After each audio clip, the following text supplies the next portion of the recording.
guys. Hi, Lauren. It is. Good eye there. It is Zimmerman. It's my new favorite dress. Hey. Just gonna wait a couple more minutes. I started a little earlier than usual tonight. Usually I wait for the cheering to be done. In my neighborhood, it was pretty short tonight. You guys still hearing cheering on yours? Hi, Lisa.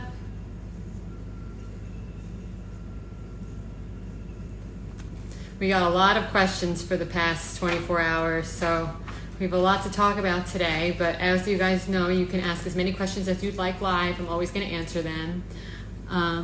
Oh, it's Lila. Of course you know what I'm wearing. Now I understand. It's good to see you. I love that you joined. Elisa, we're excited to have you here. Christopher, hi. Christopher's my brother, everybody. He's listening in. I have to do a good job. Okay, I think maybe we'll get started. Hi, Teresa. It's good to see you back. Okay, we'll get started. I think a lot of people will join hopefully over the next couple of minutes. Hi, Kristen. It's so good to see you on here. I got your question. We are definitely going to answer it today. It's one of my favorite questions, actually, of the week. My whole family is here. Hi, everybody. Oh, Atessa, we're going to get to your question today about NuFace. I didn't answer it as well as I would like last week, so we'll also answer that today, okay? And we already have a new question about reducing pore size, which I'll add to the list. Hiya, Elle. I got your comment about the jewelry box. It made my entire day. I even told my mom how sweet it was. Made me so happy. Hi, Chris. Okay. All right, I think we can get started on the questions that we got over the past week or so. Janelle, hi, I got your question too. We're gonna get to that too. I think it actually might be one of the first questions. So we'll get started. So the first question I got, which I thought was a very important and helpful question to answer, is which laser treatment is the best bang for your buck for the overall look of your skin? That's a great question. It's also not the easiest question to answer with just, one laser.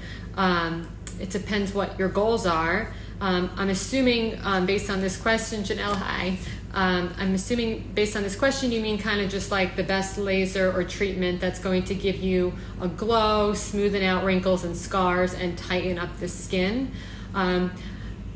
As far as I'll answer laser and treatment. And bang for your buck, all my patients know I always talk to you about what's going to be the most cost-effective option for you.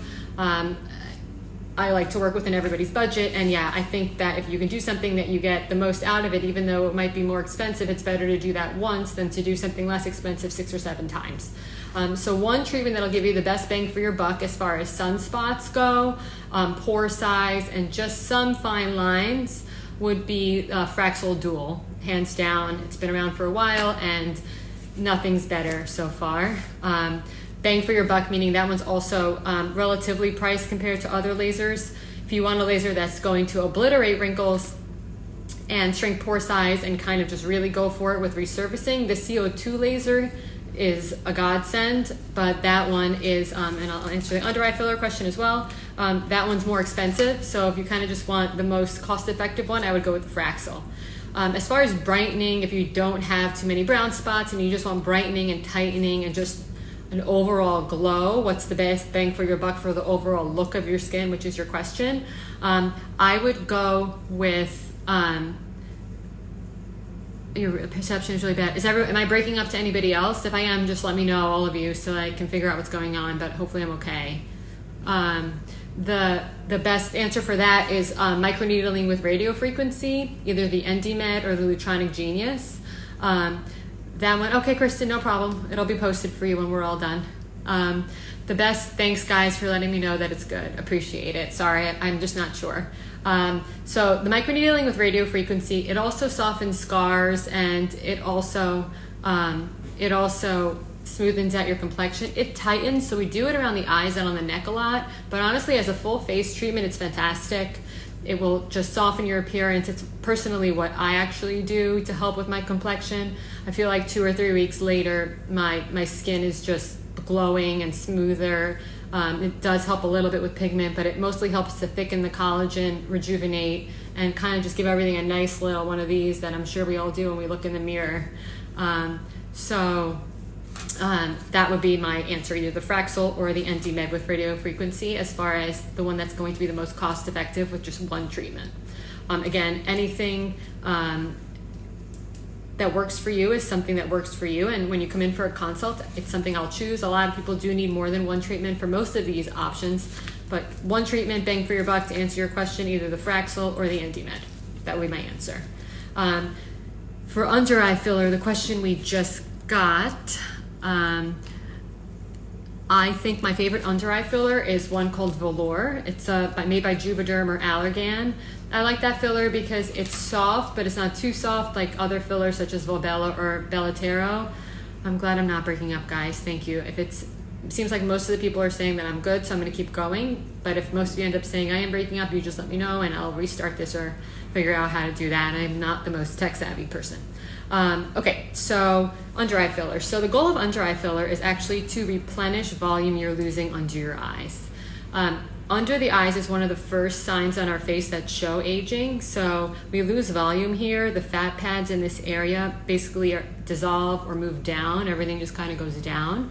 So we like to put filler into this area to help soften out those crinkles and help replenish the lost volume. You need to find something that's similar to the consistency of what was there before. So you don't want something firm like the filler you would put in your cheekbones, but you don't want something super, super soft, like very liquidy filler that you would use in other areas, such as putting them into the very fine lines here. Velour, in my opinion, is my favorite. Not sponsored by Allergan in any way. I just like that filler. And I think it works beautifully under the eyes. It doesn't cause a bluish discoloration, and that would be my answer for my favorite under eye filler. I'd say I use that in about 85 to 90% of my under eye filler patients, and we do a lot of under eyes. It's a very satisfying procedure. You leave looking awesome right away. So I hope that answers your question.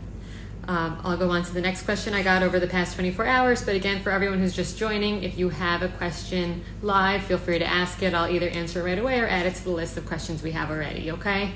I have my notebook as always, so I'm writing everything down, don't worry. Okay, so the next question I got is, I'm a 27-year-old female who stopped taking medication, specifically birth control, and I noticed lost volume in my face. Is that possible, and what's going on? So our hormones, is it expensive, under eye filler? So I'll talk about that too in a second. So under eye, loss of volume happens with age no matter what. 27 is very young, but after even your early 20s, you do start to lose facial volume.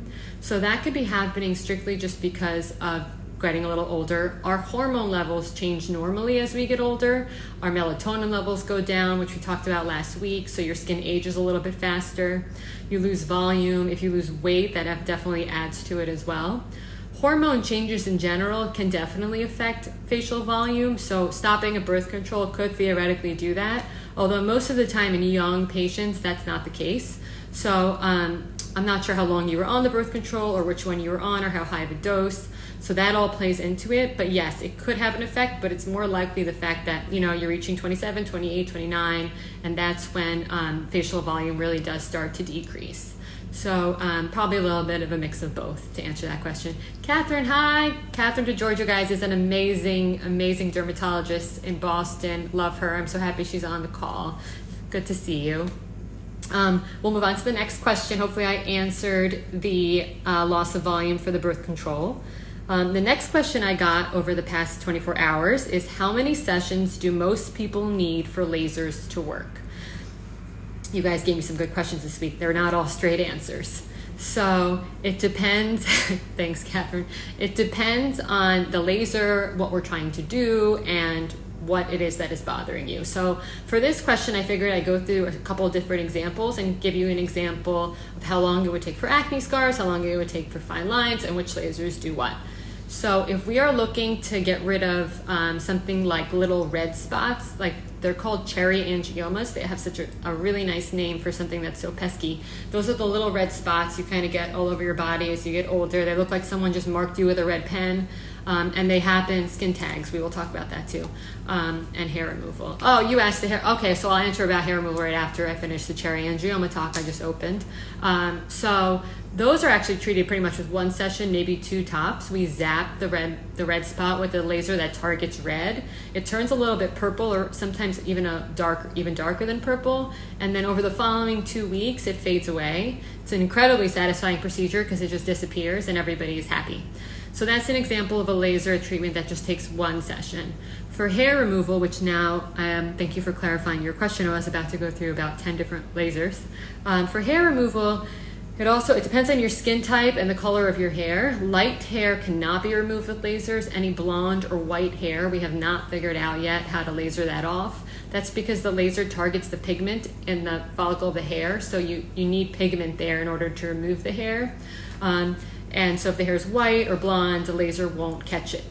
That being said, because it's targeting pigment, it can also target your skin and the color in your skin. So we definitely don't want to take color out of your skin, especially in people with skin of color. You have to be careful removing hair. You need to make the right setting to make sure really you only remove the hair and not, white spots all over somebody's skin. We see a lot of people in my office who are dealing with burns and hypopigmentation, which is skin lightening from inappropriate laser settings. Typically, it takes anywhere from 6 to 10 treatments to remove hair. With each treatment, it's hair reduction, not hair removal is what I like to call it. With each treatment, you get about 10, maybe 15% reduction of the hair in that area. So it makes sense that anywhere from 6 to 10 treatments is about right. I always tell people start with 6, we'll see how you're doing there, and then if we need to keep going, we will. I hope that answers your question, Teresa. If it doesn't, just let me know. And we'll move on to the next question. Any other new ones that have come up? Oh, the skin tags. So removing small skin tags is, it depends on which type of skin tag it is. So the ones you get around your neck or under your arms that you can kind of play with, those are easily removed with a little numbing injection, and we remove it with sterile supplies to just snip it off. We typically, if there's a bunch of them, we'll send at least a couple of them to the lab to make sure there's no skin cancer lingering anywhere in there secretly. If it's the ones that are kind of like those little dark bumps that appear around the cheekbone area especially, those we tend to need to burn off or use something called electrodesiccation, where we numb you, because that is a little painful, and we take a small probe with heat on it that we use to scrape off the spots. There's always a risk of leaving some hyperpigmentation behind, but if it's done carefully, that usually doesn't happen, and that can be treated as well if it does. But that's how I treat those. There's lasers that treat them too, like the erbium laser. I just think that the electrodesiccation is a quick and easy way of doing it, and it works really, really well. So that's how I remove the little skin tags on the face. And I don't think I'm missing any live questions, but I'll keep going on the questions we got over the past 24 hours. Any more live ones, just send them my way. I love them. Oh yeah, there you are, Lila. I'm happy you're happy. She's a wonderful patient. Thanks for letting everybody know. Okay, so the next question I got is skincare regimen that is breastfeeding friendly. So we touched a little bit on this last time when we were talking about skincare products that are safe during pregnancy. I am under the rule that if it's safe during pregnancy, it's safe during breastfeeding. I kind of lump them together. Some products are safe when you're breastfeeding and not safe when you're pregnant. I just don't think it's really worth the risk. So for my pregnant patients, if they're dealing with acne, there's a couple of prescriptions we can use that we go through. But Danielle, who asked the question, I know you don't have acne, your skin looks beautiful. So what I would recommend is you can't use a lot of different things. Surprising, even salicylic acid isn't considered safe when you're pregnant. It's considered category C. So you have to really talk to your dermatologist about your skincare routine. But I typically recommend a glycolic wash, like the La Roche-Posay wash, as your chemical exfoliant, or something that's just simple, like mandelic acid or citric acid, that's safe. Something acidic that's just going to brighten you up in the morning without using without using salicylic or benzoyl peroxide. After that, in the morning, you can use a vitamin C serum when you're pregnant. Absolutely safe. Everybody knows by now my favorite vitamin C serum is the Isden vitamin C serum. I absolutely love it. And we're going to talk about PM in a second. You put this on, and then you should still wear sunscreen when you're pregnant. I highly recommend sticking to a mineral or physical sunscreen and avoiding the chemical sunscreens, especially when you're pregnant, given now that we're seeing how these chemicals are absorbed in your blood. Listen, the chemical sunscreens have been around for years and years, and people have used them and everybody's been fine. So I will reiterate what I always say. The best sunscreen you can use is the one you're going to use. The most important thing is that you actually use it. But if you can choose and you're going to get a new one, go with mineral if you can. My favorite mineral sunscreens are the Isdin Aerofitona Actinica, the Elastin Hydro Tint for a great tinted one. I also like the tinted version of the Isdin one. It's called Ageless. For the body, my favorite sunscreen that's mineral is a Vino Positively Mineral. It's awesome. It's thick. It really stays on when you're in the water, and you really have to reapply only every 80 minutes, like it says. It stays on. It persists. So that would be that for your body. And I also really like Elta MD as well. Someone recently pointed out to me that these are backwards when I put them to the screen. So I am doing a post with all these products and their full names, so you guys have them after this, I promise. So I love Elta MD as well, and also Skin Medica makes a great physical sunscreen. That's also one that I like. Depending on my mood, recently I've been using the Elastin one. I like the coverage, and the tint is pretty universal. For breastfeeding / pregnancy safe routine at nighttime, my favorite product is Melatonic. So you can use a gentle cleanser at nighttime. You don't have to use an acidic cleanser, just like any Cetaphil, CeraVe gentle cleanser. Elta MD is always sold out. There's some places you can buy it. You can go on Derm Store and other places, or go to your doctor's office's website. Typically it's there. This is, so you can't use retinol when you're pregnant or breastfeeding, and retinol is one of the most important ingredients in your skincare routine. We talked about that a lot, and we're going to talk about it again because somebody asked me to redemonstrate my retinol sandwich. So I will do that, but retinol is not safe during pregnancy as a vitamin A derivative. It's not safe. But the Melatonic, oh, Teresa, I'm so happy you ordered them. You're going to love them.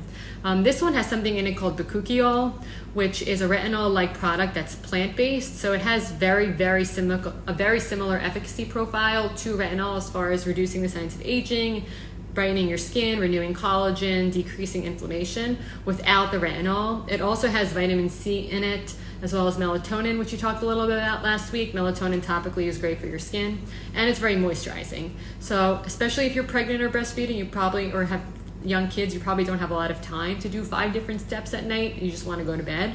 So this is something you can put on when you go to bed. It's a one-stop shop. And also if you have to get up to breastfeed in the middle of the night, you don't have to worry about this. If your baby touches your face or anything like that, it's okay. Obviously try not to let that happen, but there's nothing in here that's harmful. So that's my PM routine, quick and easy for breastfeeding. Danielle, I hope that answers your question, and if I didn't, just feel free to message me. But that's what most of my pregnant patients are doing. They also use azelaic acid as a wash, which is a prescription if they prefer not to use the glycolic acid. That's also safe during pregnancy. No live questions as of yet that I can see, so we'll keep going down the ones that were sent in to me. So my opinion on jade rollers. So jade rollers have been incredibly popular recently. You see them on Amazon, on Sephora, on every website. They look pretty and pink or green, and some of them are cold and some of them are not. So the point of a jade roller is for lymphatic drainage. That's something if you had a facial done, like a lymphatic drainage facial, your esthetician might have done for you. So they are trained on how to do that. We have our entire lymphatic system is throughout our entire body, and sometimes our faces feel swollen, our lymph is backing up, sometimes your sinuses back up, things like that all lead to inflammation of the skin.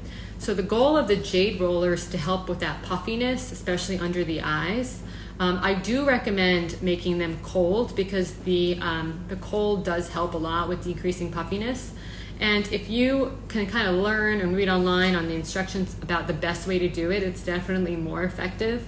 There is a way to roll them. I actually don't have one, I don't use one. But the cold to help kind of roll out that puffiness really works.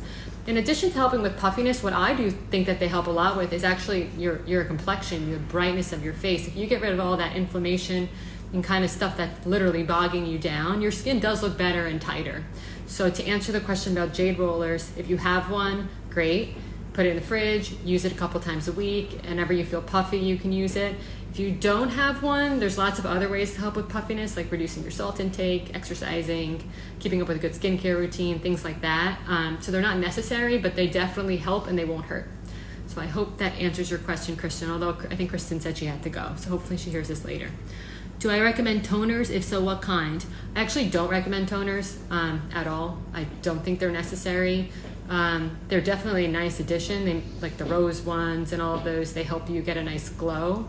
But as far as kind of doing anything that's lasting for your skin, as far as renewing collagen or helping with pigment and stuff like that, most toners don't actually do that. So I guess no is my answer to that, which negates the second two questions. I'm sorry. A lot of dermatologists do recommend toners. Anyone on here, if you have a toner you like and you are pro toner, go for it. Teresa would be happy to hear from you. Chris, so good to have you here. What about microneedling rollers? So microneedling rollers are different from microneedling with radiofrequency, which we just talked about.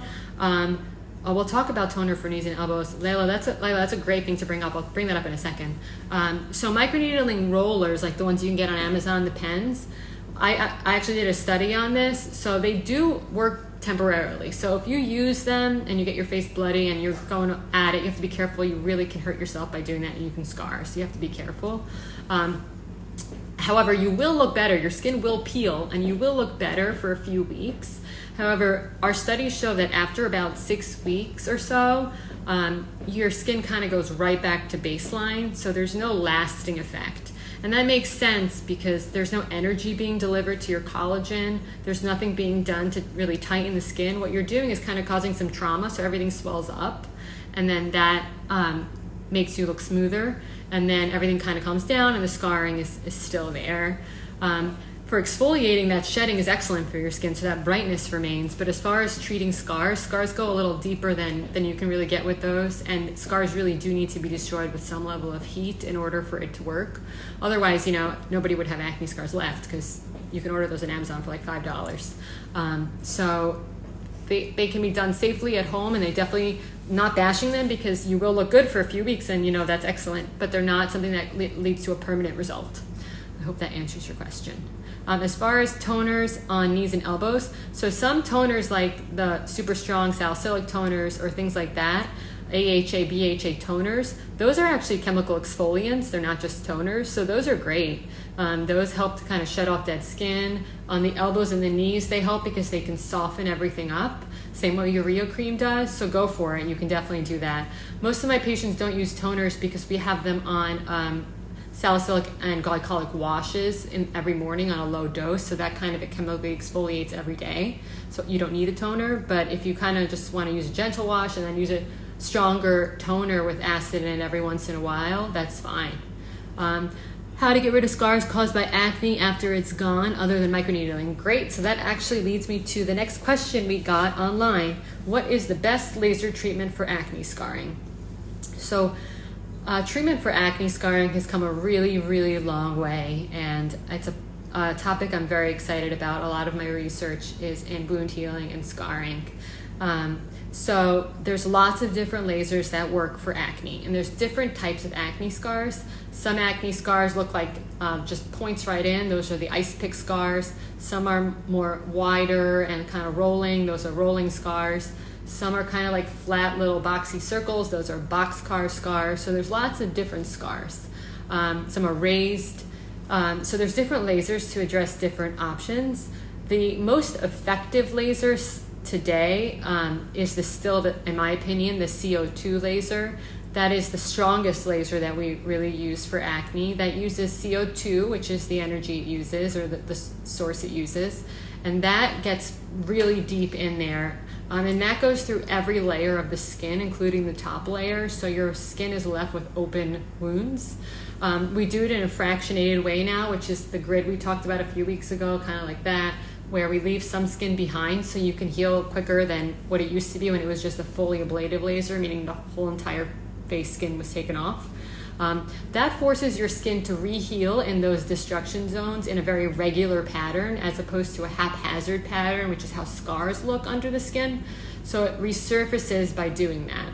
The heat from the CO2 laser also tightens the skin significantly, so people also get a nice rejuvenated look in addition to treating their scars.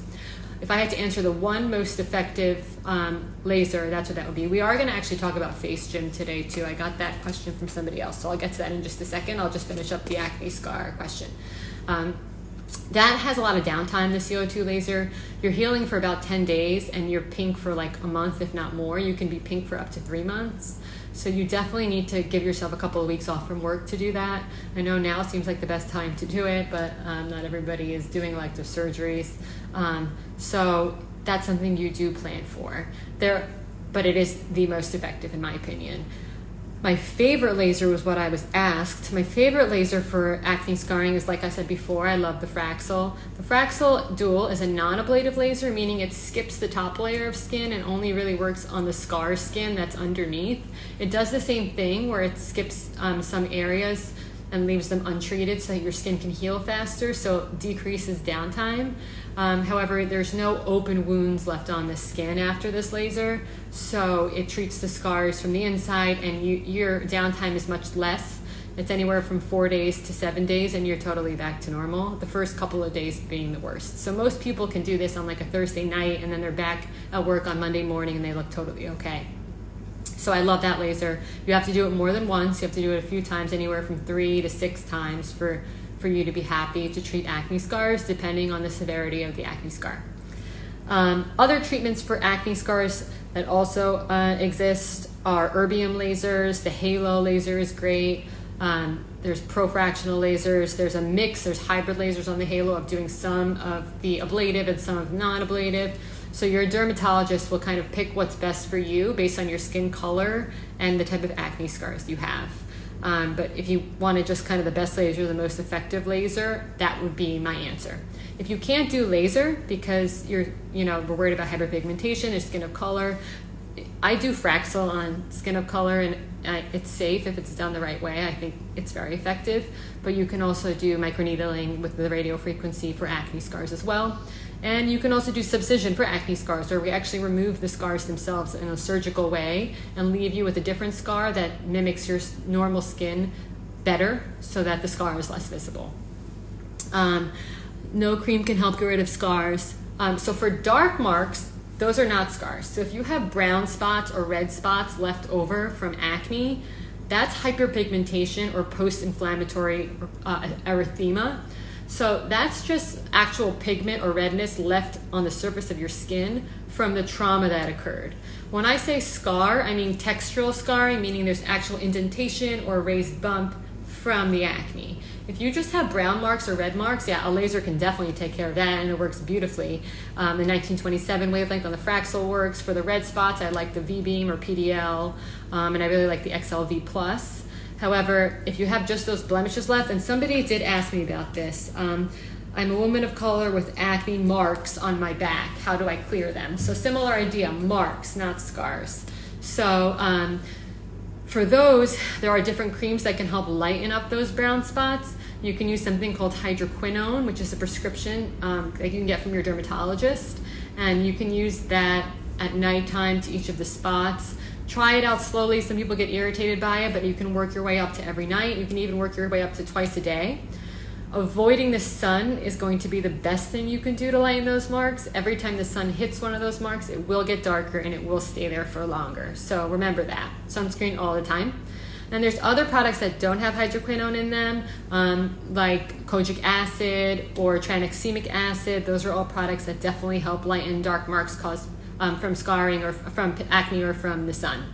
And you can also do chemical peels in the office, which will help for marks like that. It helps to work out the pigment. And again, lasers can work for that too. What is used for acne in the back of a teenager? I like to use benzoyl peroxide for back acne in teenagers. It's a wash they can use in the shower. You just have to be careful because it will bleach everything. So you need to rinse it out completely in the shower and use a white towel so you don't ruin your towels. If it's more severe than that, I do like to see it in person to see if we need to do Accutane or anything like that. But typically, benzoyl peroxide does a really nice job. I like the halo. To answer your question, James, we just finished talking about the halo. I think it's very versatile. I don't have one, but I think it's versatile. I think you can do a lot with it, different settings. It really works for every type of patient at some setting. So I do think it's a great platform, but that's a great question. Did I miss any others? No. Okay, so we'll keep going with the ones that I got from the past 24 hours. Is everybody doing okay? Great. Oh, Danielle, we answered your question about breastfeeding. It's like 5 minutes ago, but I will message you about it, or you can listen to this after. I'm sorry. I didn't realize you weren't here yet. Okay, so the next question I got, best laser for acne scarring, breastfeeding friendly we talked about, women of color with marks on the skin. Oh, is there anything that actually treats cellulite? Oh, face gym. Okay, let's do that. So face exercises or face gym, the new face, the microcurrent, all the things that exercise the muscles in your face, they actually do work. I mean, they're not like the best thing you can do for tightening your face. And somebody asked me about tightening treatments, which we're going to get into. But the idea is that you're stimulating the muscles and you're working them out. So the same way, you know, when you do a bunch of squats or lift your arms and do arm exercises, the muscle looks good and toned. The same thing will happen to your face if you work out the muscles in your face. You have to be careful because, you know, a lot of people don't want these muscles worked out because that's where you do your Botox. Although if the Botox is in there, the muscle stimulator, the microcurrent, won't work because the muscles are unable to communicate with each other. However, for the lower half of the face, kind of tightening it up, the things like the microcurrent, the new face, the face exercises, face yoga, all of those things will be helpful to help maintain this muscle tone and keep everything lifted. It works best when it's combined with other treatments that are tightening for the lower half of the face, but it works. Yes, I think that it's worth doing if you have the time, and I think we all have the time right now since we are still all inside.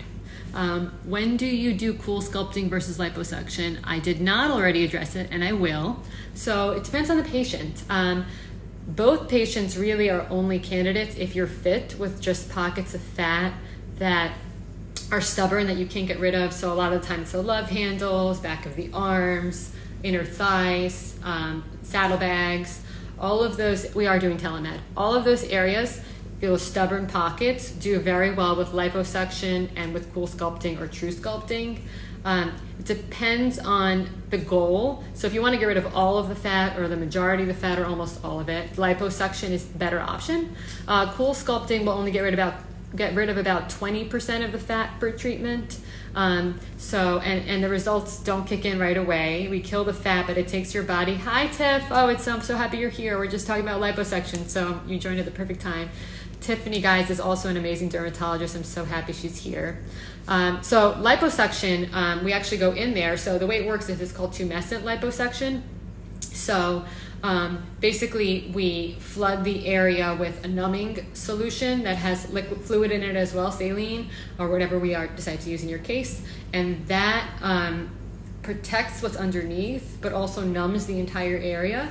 And then we go in there with a probe that breaks up the fat, and then we suction that fat out. So we can remove as much fat as we want that's safe, but definitely more than 20%. If it's just, an area that's kind of the lower stomach and it's localized and you don't necessarily need all of it removed, just that little bit, like 20% of it will look really good, or if you do it twice, a little bit more than that, we stick with cool sculpting. And if you want an immediate result, liposuction is more immediate. However, there's definitely more downtime. There's swelling and you have to heal. So both of them are not, overnight. It's just the liposuction is definitely more of a one and done deal, while the cool sculpting or the true sculpting, you would need more treatments. The cool sculpting is also less expensive than liposuction, so I also take that into account when I have the discussion with my patients. It's a lot easier to pay a little bit several times in one big chunk, so we figure out what kind of works and what's the best option for the body type. I hope that answers the question. Do you attain 20% each time you cool sculpt? 20% of what's there, roughly. So, if we remove 20% and you do it again, technically the absolute amount is going to be less because you're removing 20% of less. But yeah, that's roughly about how much it is each time. Although there is evidence to show that with each successive time, that number does go down, the percentage. So the first treatment is usually the most impressive. How high how do high frequency devices work? What do they help, if anything, and do you recommend them during facials? So I like radio frequency devices, microneedling with radio frequency. They help with tightening a lot. They really lift up the skin. There are high frequency devices that are the ones you kind of roll on your face that we talked about, like the microcurrent for the muscle stimulation. The other ones, the radio frequency ones that are based for skin tightening, especially for the lower body, do work. It's also more of a temporary effect and you have to kind of stick with it. But after time, that does tighten the skin. It's just much more gentle than the microneedling with radio frequency or things like Thermage or Ulthera. So you have to do it more times to get that same end result. Erica, hi, let's answer your question. Do you recommend not moisturizing before bed and letting your skin rest? No, you have to moisturize before bed. In fact, a nighttime routine is one of the most important things you can do. James, I'm happy I answered your question. I hope I did. So we'll do the retinoid sandwich now because everybody asked about that again. So we'll go over it. So your nighttime routine, if you're not pregnant or breastfeeding and you want kind of that one ingredient that's really going to do most of the work, retinol is going to be your best option. There's different ways to get retinoic acid into your system. There's retinol, there's retinoid, there's different types. So over the counter means you can buy it in the store. That's a retinol, or you can buy it online. And the one I use is the Elasta one that I think I've talked about a few times. You can also get a prescription, which is like Retin-A or Altrino or all the ones you've been hearing about. In my office, we actually compound the prescriptions where we make the prescription strength for you. So we also add moisturizer and niacinamide into it to make it gentler. Also add some other goodies. The niacinamide is great for your skin. So I will rank the medical grade retinols, so no problem.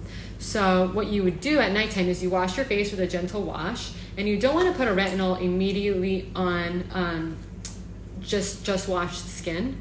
So what I would do is I take my moisturizer about that much, and I kind of put it all over my face first, and that's the first layer of your sandwich. And then you take your retinol and you do about a pea-sized amount to your palm, and then you just dab, dab, dab, dab, dab till you have little dots all over your face, and then you rub that in. So a pea-sized amount goes on the entire face, just like that, and that's your retinol, that's the meat of your sandwich. And then you take your moisturizer again, and you moisturize the whole face again. And that is an amazing nighttime routine. If you have never used a retinol or a retinoid before, you absolutely want to start slow. Even on the back of these, it says to start once or twice a week. My rule is 1 week, week 1, 1 time, week 2, 2 times, week 3, 3 times. So each week you add in a night where you're skipping nights. So your goal is to get up to every other night. If you can get up to every other night, that's great. That's enough. That's going to work. If you can get to every night, go for it. Why not? It's great. But every other night is the goal you'd like to get to. If you can't use a retinol and it's too irritating, the bakuchiol we talked about earlier is a great alternative. I will rank the medical grade retinols. I do think I might have missed a question. No, I did not. So I will rank those when I put out all the products I like. There's a lot of medical grade retinols that I like. Skin Medica makes a great one. SkinCeuticals makes a great one. PCA Skin makes a great one. Revision Skincare makes a really good one. So any of those are fantastic. And then if you want a prescription, that's also a great way to go. I talked about this in my IGTV video, but prescriptions are different from non-prescriptions in the sense that they're the immediately active form of the ingredient. So when you put it on your face, it's already active. As opposed to the ones that you buy over the counter that your skin has to actually activate it. So you're still going to get the great effect of the rejuvenation. It's just this is a little gentler on the skin because you can think of it as your skin really won't bite off more than it can chew. So it's a nice gentle way of doing it. If you don't have acne, you can just go ahead and do that. When you have acne, you do want to use a prescription strength because we do want to work on those oil glands a little bit more to help reduce the acne. I hope that answers the question. Do you recommend a daily lactic acid and retinol treatment? Also, is retinol safe during fertility treatments? So retinol is not safe if you're pregnant. That being said, when you're doing fertility treatments, you're not pregnant yet, but if there even is a slight chance that you're pregnant, you shouldn't do it. Also, retinols take 3 months before you really see their real result. So it's not really the best thing to start if you're doing fertility treatments, because hopefully you get pregnant soon and that would be wonderful. You don't want to stop it because it kind of just undoes everything we just started doing. You know, you can't keep going. Not undoes it, but stops our progress. So if you're undergoing fertility treatments and you're planning pregnancy, it's a really nice time to talk to your dermatologist to plan a pregnancy and breastfeeding safe skincare routine, which we talked about a little earlier. I am going to post about that because I think someone else, Danielle, who asked that question, missed the routine that I did earlier. So I'll do a full post about that with all the products I recommend. Lactic acid is great, azelaic acid is great, glycolic acid is great. So you can use any of those for sure. And the bakuchiol is safe. It's a retinol-like product and it works beautifully during pregnancy, breastfeeding, and during fertility treatments. So I hope that answers your question, Emily, and I'm so happy you're here. Any other live questions as of right now? I don't think so.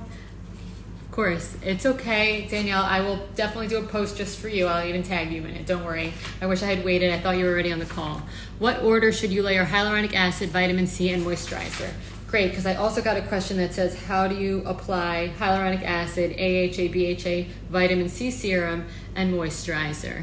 So we're going to talk about that, and then we'll go back to the cellulite. I'm sorry, Lila. I promise you that's next. So what order do you apply them? So AHA and BHA are glycolic and salicylic acids. You want to do that first, and I like, if it's a wash, I like to use it as a wash. This is my AHA, BHA wash. It's the Skin Medica one. The Replenix one you can get on Amazon. Glycol 2% is great. I like to do that as a wash. So if you're doing it as a wash, it's first. You wash your face with it, you rinse it off, you're done with that step. If you're doing it as a toner, you wash your face, and again, you do it first. You want the acidic stuff to absorb in. You don't want it to kind of knock out what you've done already. I prefer it as a wash because I do like to wash it out. A lot of the other products, like the growth factors, do not like the acidity of acids, and so you really don't want to put this on after. So the best way to do AHA, BHA is to wash with it, leave it on for a few seconds, maybe count to 30, and then rinse it out. And then, in your question, a hyaluronic acid, vitamin C, and moisturizer. Thinnest to thickest, if you're not sure, is usually the right way to go. And that makes it easy. It's kind of like when you're learning which fork and knife to use, how do you work your way from inside to outside, etc. So outside to inside rather, I should say. After you wash your face and you rinse out your AHA, BHA, if you're using a growth factor, which I know you didn't ask about, that goes on first. Growth factors definitely help stimulate collagen, renew collagen, keep your skin looking its best, prevent lines from setting in. I don't like to say anti-aging. I know people have asked that. I hate that word. Aging is a privilege. We are lucky to be getting older, and the best thing we can do is just keep ourselves looking our best throughout it. So this isn't about anti-aging. It's about aging gracefully and continuing to be happy with how you look and the things we can do to keep it that way. So growth factors are one part of that. If you are using a growth factor, you do want to wait about 5-ish minutes. Usually you're supposed to do 10 minutes, but not everybody has 10 minutes, just to let that settle in, because this guy's angry with his friends, doesn't like things put right away, right on top of it. It kind of decreases the efficacy. So if you can wait just a little while, I put it on, like I told you guys last week, put it on, and then I go and I make my coffee, and I have half the cup of coffee, and then I go back and do the rest of my routine. So that's about as much time as I wait. And to keep answering your question, after that you do the vitamin C because it is the thinnest, so the vitamin C serum goes on. Then you can put on your hyaluronic acid. If it's in your moisturizer, you kill two birds with one stone. My moisturizer has hyaluronic acid in it, so HA plus moisturizer at once. And that's the order you should go in. Sunscreen always goes last. Some sunscreens have moisturizers in them, so you can also use a hyaluronic acid serum. I like the Skin Medica Hydrating Complex. It's great. It's a hyaluronic acid serum. And then you can do your moisturizer with sunscreen, and that's another way to kill two birds with one stone. So I love that order to answer your question, Vanessa. Growth factors that I recommend, I like TNS Essential Serum.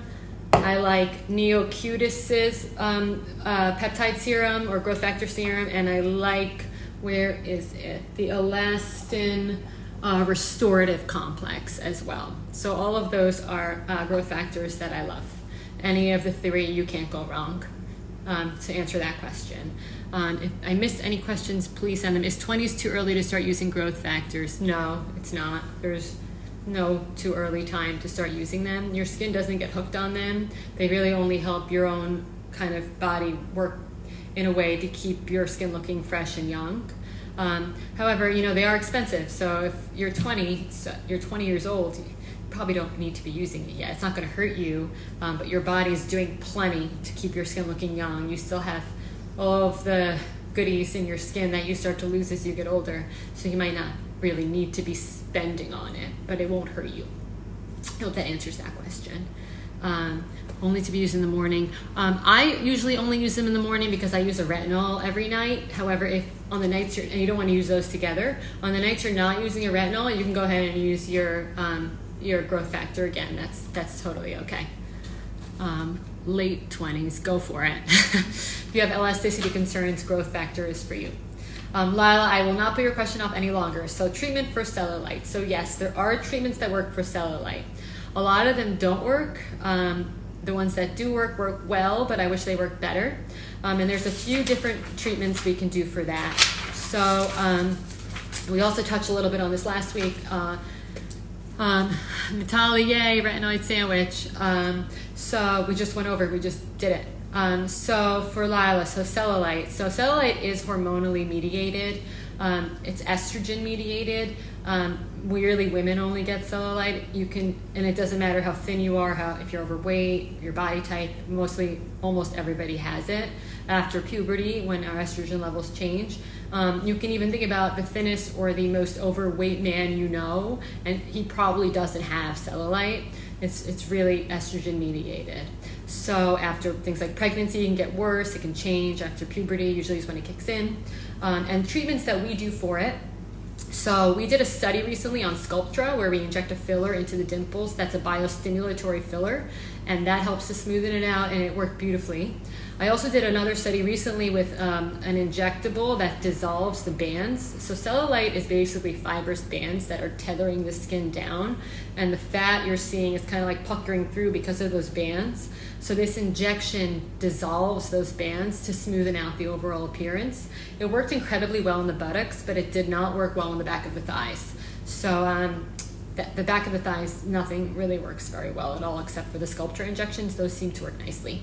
Another treatment we do in the office is called cellulase treatment, and that uses a laser beam to do the same thing where we break up those bands. We go under your skin and we lyse the bands with the laser, so it kind of cuts them with the laser treatment. The heat also will tighten the skin, so that's nice because we're releasing these bands, which kind of like lets go of the bands and smoothens out the dimpling. You also kind of want to tighten the skin. You're letting go of some of those bands, so I love that treatment because it smoothens everything out and also gives a nice lift to the skin.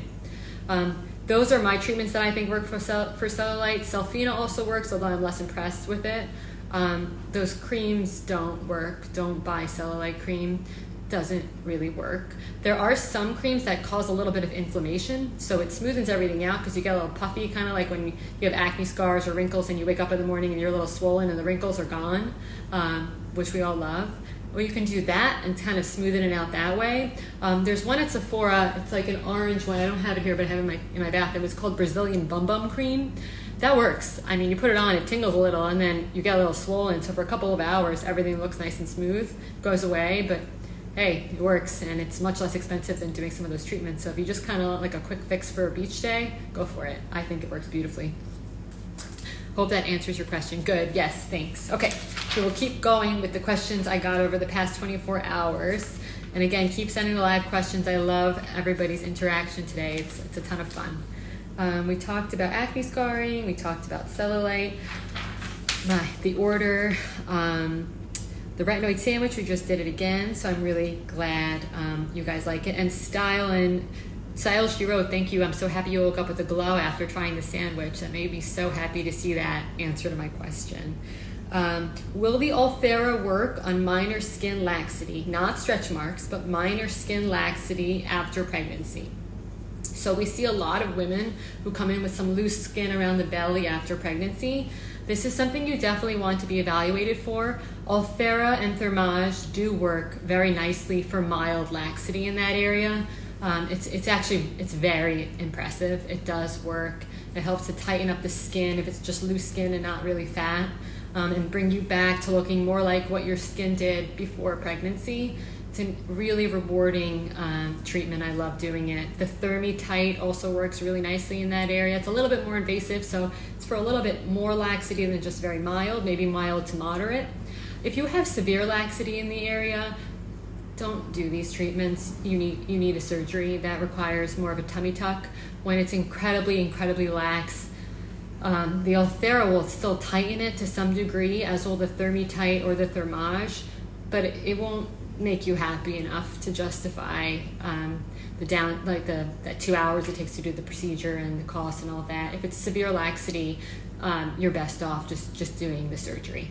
But it's best to see a doctor who can kind of determine where you are on that spectrum. We're really hard on ourselves. A lot of people think they have this severe laxity, and it's really just a tiny little bit. So everybody's their own worst critic. So coming in and having me evaluate you is a really nice way of deciding what the best options are for you. If we can do a couple of tightening treatments, great. And I always say, wait till you're done having kids. You don't want to just, if you're only having one kid and you're done and it's lax, great, we can do it. But if you're planning on having more children, wait till you're done, because it's just going to stretch back out and then you're going to have to do it again. So if you want it to last forever, wait until you're done. If you kind of want to do it between every pregnancy because you want to look great in between, go for it. We can happily do it for you. But typically I tell people to wait until they've had all the kids they want to have. I hope that answers your question. I think that was Mary L. And then we got another question.